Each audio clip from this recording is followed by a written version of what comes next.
Now watch verse 33. Then those who kept them fled, and they went away into the city. The nearest city there is the city of Hippos, or Susita, a Roman city, one of the Decapolis cities. And they told everything to the people in that city, including what had happened to the demon-possessed man. And behold, the whole city came out to meet Jesus.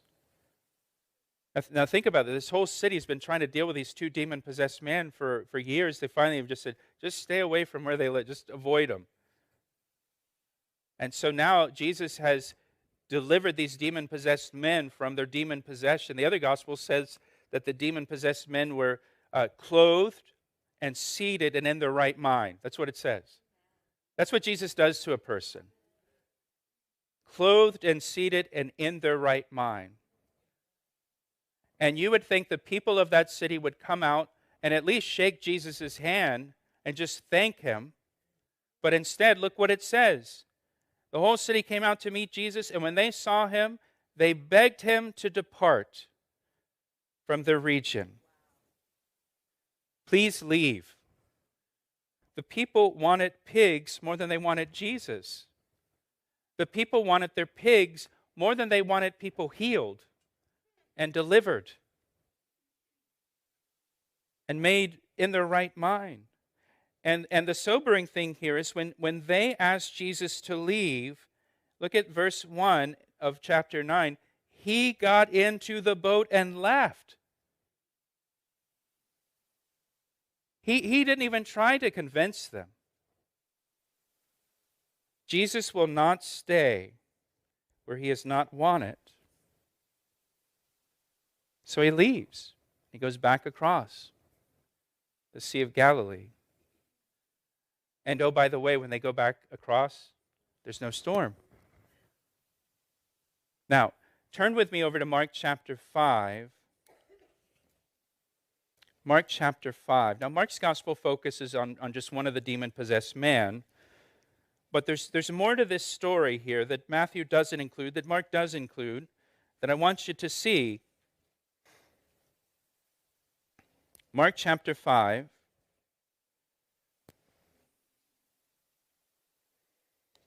Verse 17.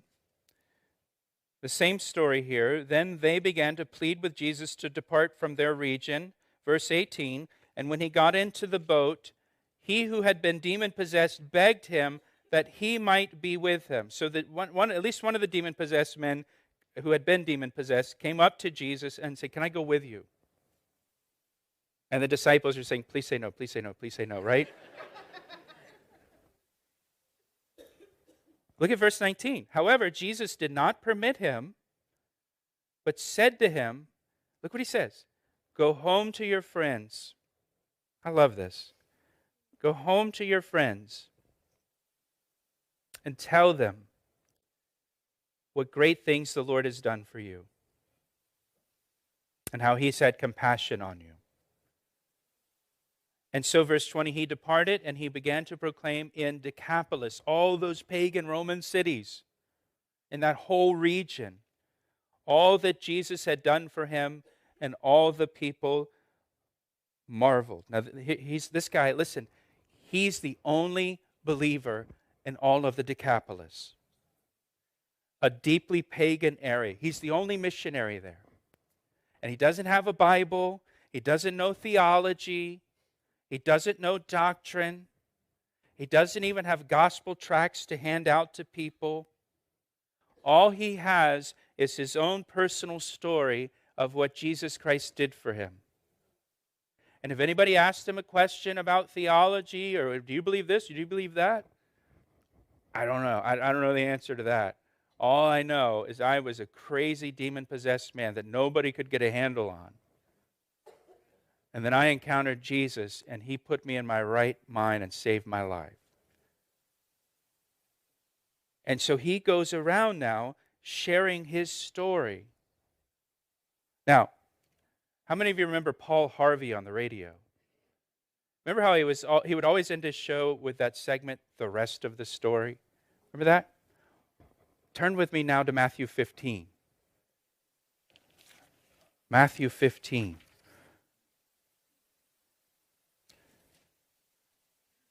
So later in his ministry, Jesus returns back to the other side of the Sea of Galilee. He goes back over there to the Decapolis area. Matthew chapter 15, Mark's gospel also has this passage, and Mark specifically tells us he goes back to the Decapolis. Here it is in Matthew's gospel, Matthew chapter 15, verse 29. Then Jesus departed from there. He's up in Tyre and Sidon at this point, way up in the north. And he skirted the Sea of Galilee. Again, he goes into the Decapolis, Mark's gospel tells us. So he goes back to that area. He went up on the mountain and sat down there. Look what it says, verse 30. Then great multitudes came to him, having with them the lame, the blind, the mute, the maimed, and many others. And they laid them down at Jesus' feet, and he healed them. How do these people know about Jesus? That one guy. And now Jesus comes back, and he's back. The same guy they chased off and said, please leave, we don't want you here. He comes back. And now everybody's coming out with their sick, with their lame, with their blind, with their mute, with their maimed, and many others. And they're just laying them down at Jesus' feet, and he healed them. And the Greek here is kind of like they're just dropping people at his feet, and he's just healing them and healing them and healing them as he's going through this crowd. Just boom, boom, boom, just healing all these people. So the multitude marveled when they saw the mute speaking and the maimed made whole and the lame walking and the blind seeing. And look what it says at the end of verse 31. Don't miss it. And they glorified the God of Israel. They're on the other side. They're Roman pagans. They've got other gods. They don't worship the God of Israel. They don't worship the God of the Jews. People on the other side of the Sea of Galilee worship the God of Israel. But they're worshiping and praising the God of Israel, the God who's the God of the people that live on the other side of the Sea of Galilee. That's the rest of the story with this demon-possessed man. Listen, one person